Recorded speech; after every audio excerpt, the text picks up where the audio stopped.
Okay, Erin, I'm going to talk through those two questions that you were asking about.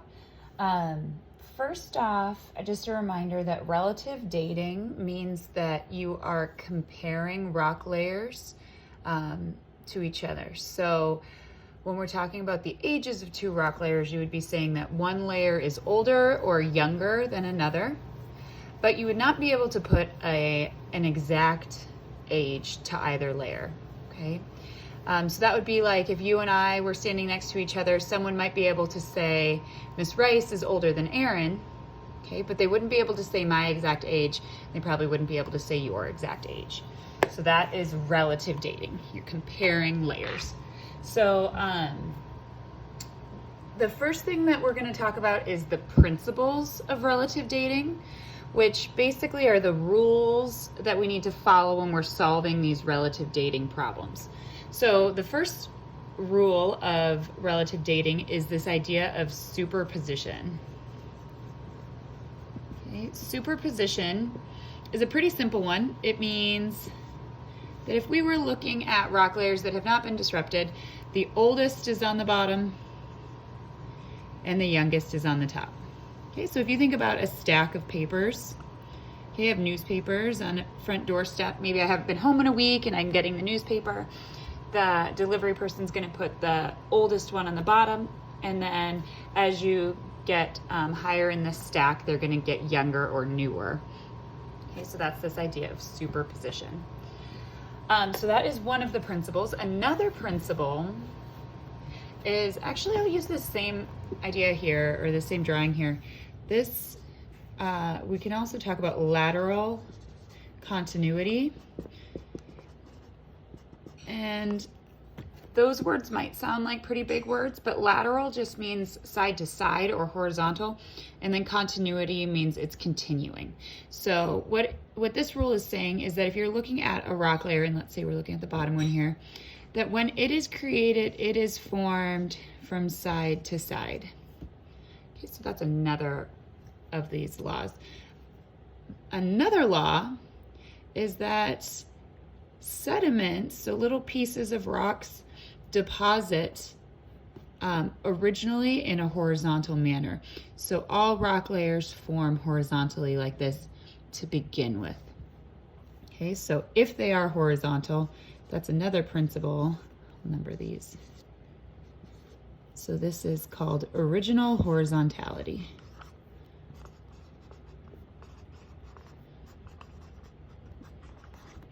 All right, now I'm gonna modify this drawing just a little bit, okay?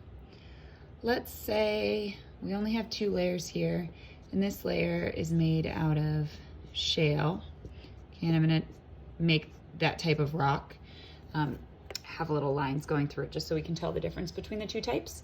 So let's say that rock layer formed, okay? It formed originally horizontal, it continued going both directions when it was forming. Okay. And then another rock layer, this one was deposited, it was created, compacted, many, many, many years have gone by. And then another layer starting to be deposited on top of it. Okay. But inside of this layer, there are small pieces of the shale that have broken off and are inside of it. Okay. In order for these little pieces to be inside of this newer layer, that shale layer had to have existed first. So this one formed first, and then this one formed second. So we know that those little pieces inside, those formed first as well. Okay. And this principle is called the principle of inclusions. Okay, now I'm going to move this up because it's going to get a little bit trickier with this next principle. So this last one that I'm going to talk about is probably the most common one that complicates these rock cross sections. So we'll call this number 5, and this is called the principle of cross-cutting relationships. Okay, so I just want you to picture, let's say that I have a piece of paper. Grab one real quick. So I have a piece of paper, and I'm gonna take this piece of paper, oops, and I'm gonna cut it in half, okay? All right, in order for me to cut this piece of paper in half, that piece of paper had to have existed first. Okay, it's a pretty simple idea, and I would suggest that you think about this analogy when you're doing these problems, okay? Because we're gonna see cross sections that look something like this, and then maybe they have an igneous intrusion cutting through it, okay? And then maybe a layer forms up here, and then maybe a river forms through it. Okay, all right. So we'll see something that looks like this, and we'll have to put these orders, the rock layers in order. So,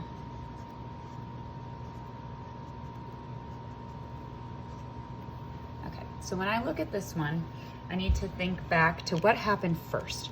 So the first thing you want to do is start at the bottom, okay, and recognize that A is on the bottom. Now they've shifted, so you have to kind of look at it as though, let's say we were to shift it the easiest way back, which would be this way, which would be on the bottom. So A would be on the bottom, then B, then C, then D, okay? And this is where it's a little tricky. Where does F come in? So F is cutting through C, right? This is magma that was rising up. It cut through layer C. So in order for that magma to have cut through layer C, C had to have already existed. Okay? And then we also see that F is cutting through layer D. So that means that D had to be there before F could go through it. Okay? And so I know that F happened after C and D, okay, because it cuts through them. Now I'm looking at E and I'm wondering, man, how do I know which happened first, F or E? Well, if E had happened before F happened, then you would have seen that this igneous intrusion would be cutting into E. But since it is a clean line here, it is not cutting through E at all. We know that F formed, okay? This was magma, and it cooled, crystallized, turned into rock. And then E was able to be deposited on top. Okay. Now the last one, G, this is a river. So in order for a river to cut into the rock had to be there beforehand. That should help you with number 2, and then this last piece, we went through the whole problem, that should help you do number 3. So why don't you give those ones another shot, and if you're still struggling, send me your answers, and then I'll look at your answers and we'll figure out where we're going wrong. Okay, hopefully that helps.